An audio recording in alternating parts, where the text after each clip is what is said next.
I've tried to get into Woody Poko in the past, but I've always bounced off it really hard. Will I be able to get into it this time? Well, I made it further into the game than I have before, but that just meant I found a lot more reasons not to play it. Woody Poko started out as a computer game, but it was quickly ported to everything, including the Famicom, obviously. The story of the game is that Poko was a wooden puppet who became human, and then after living as a human being for a while, suddenly turned back into a puppet. Now he's on a journey across the world to find the fairy that turned him human in the first place, so that he can get some answers. The style of gameplay is an action-adventure where you have to collect items that will be used in certain spots. There's a pretty heavy emphasis on exploration over action, but Woody Poko does neither of those well. When you set out, you're given the choice of what character to play.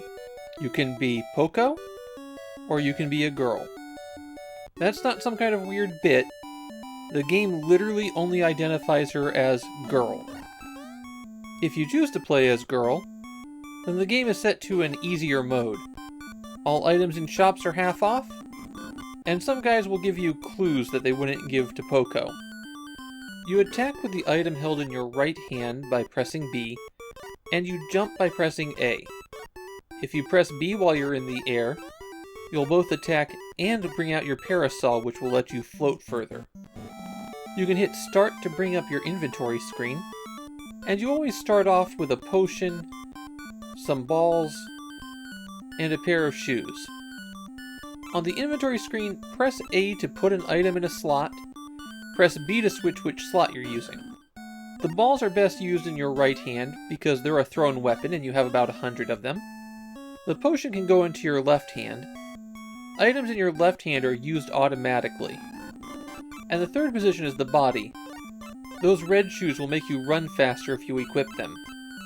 Your first goal is to go buy supplies. You have $2,000 to start out with, and it's very difficult to make money in the game. So that $2,000 is going to be just about all you'll see for a long time. Walk to the right a little bit and you'll reach some shops. You only have 4 inventory slots to begin with, so it'd be a good idea to buy some bags. The shopping interface is a bit rough. You approach the item, and then it appears in the dialogue window. While it's there, you then approach the clerk and hit A. The clerk will offer to sell you 10 of that item, or at least as many as you can buy up to 10. You have to reject this over and over again until it gets to the quantity that you want. Also, if you bump into things, or tap the button while you're looking at the items, it goes away from the dialogue screen and you can't buy it. If you have an item in the dialogue and you walk out, you just steal the item. But you're declared a thief and your outfit changes to reflect that. You won't be allowed back in the shops unless you do something to mitigate that status. Besides bags, you can go into this bakery. Food can be used on your body, and it goes into this number up here. When you're hurt, this number ticks down in exchange for health.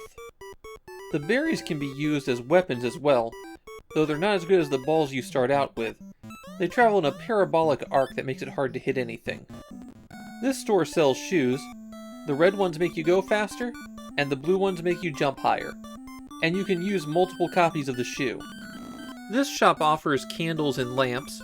They light up an area when you hold them in your left hand, but they also tick down. I'd recommend not getting the candles at all, and buying a full load of lamps. There are other items you can buy, like presents to give to women so that they'll give you hints, or a potion that can give you a one-time extra bounce. There's a clock in the game that's always ticking onward. Night will fall and shops will close. That seems to be the only thing that the day-night cycle affects, though. If it's night and you want it to become daylight, you could always go into the inn where you can pay some money to rest in a bed and watch time go by faster. Alright, you've got your equipment? Let's go see what we can find. You can level up by fighting monsters, but you can't hurt every monster that you see. These gray guys are indestructible, for example. There's no way to check your experience level, you'll just suddenly get an alert that you've got more health. killing a monster often releases a heart that you can collect. They go up into the air pretty fast, so if you're not right on top of them, you've missed it. It's also pretty difficult to line yourself up with items in Woody Poko.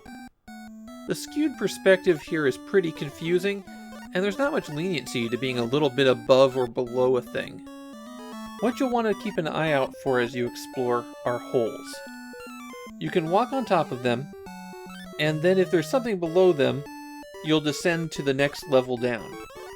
These chimneys are used to go back up. The caverns are where you can find gold bars laying around, but the gold bars aren't actually worth that much money. Just $15 each. There aren't that many of them either. You'll need to platform around between these pedestals, and you're basically exploring, looking to see what you can find.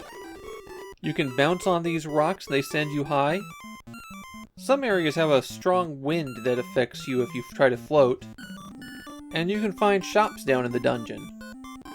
When it comes to water, if it's shallow you can just walk across it, though that drains your health. Deep water will kill you instantly. And that brings me to continuing. The game gives you a password and is automatically set to let you continue. But you continue in the room that you died, and it drops you in roughly in the middle of the screen. So if that's over deep water, then you just fall to your death. Sometimes you can pop your parasol and slowly fall to your death. And every once in a while, if you're extremely lucky, you can get some momentum somehow, and then float clear of the place that was dropping you to your death over and over again. That sometimes happens with holes you drop down into as well. I had to restart Woody Poko multiple times while I was playing, because I was pretty sure that I had screwed up my game. Yeah, I had worked out a little bit more each time I did this, but it still felt uncomfortable to do. Woody Poko is really miserable to play. The controls tend to be unresponsive, and you have to line things up precisely to do anything. I found some things as I was exploring, but I wasn't entirely sure what to do with it. And the hints in-game aren't the best. This is definitely another one of those games that was designed to be played with the guide in hand. Woody Poko is not well remembered in Japan. In fact, it seems like the most common things people remember are a secret where you rip the clothes off the bakery owner, and situations that put the game into an unwinnable state. There's nothing in Woody Poko that's worth going back to.